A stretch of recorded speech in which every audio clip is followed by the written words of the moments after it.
حضرت پیر میر علی شاہ صاحب کو ایک بندہ گیا، وہ آخر لگا جناب کہ میری اولاد بڑی نافرمان ہے تے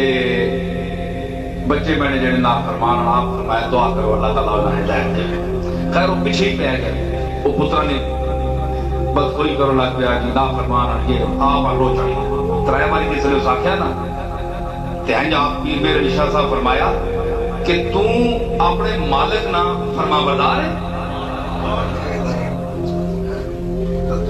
تو لکھ کے دے سکنا ہے ماں کہ تو اپنے مالک نہ فرما بردار ہے، تو کوئی اللہ رسول نہ حکم آج تک نافرمانی نہیں کی، ہر حکم تے چلے ہیں، لکھ کے دے سکنا ہے؟ اگر نہیں جناب، اگر تو پہلے اپنے مالک نہ فرما بردار بن، اے مخلوق ہے تو انہاں نہ خالق نہیں ہے، جس تو دا پیدا کیتا ہے تو اس نے فرما برداری نہ دعویٰ نہیں کر سکنا، تو تیری فرما برداری کون کرے؟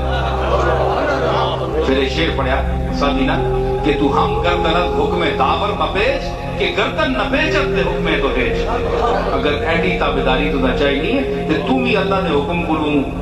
اپنا سر نہ پھیر کہ کائنات جو کوئی چیز جڑی تیرے حکم تو سر نہیں پھیر سکے۔ مطلب یہ کہ حق ادا کرنا نہ کوئی باپ ادا کر سکنا ہے، نہ بیٹا ادا کر سکنا ہے، نہ کوئی اور شہر نہ آدمی محلے نہ آدمی اور رشتے نہ آدمی، اللہ نے حق پورے طور پہ کوئی ادا نہیں کر سکتا۔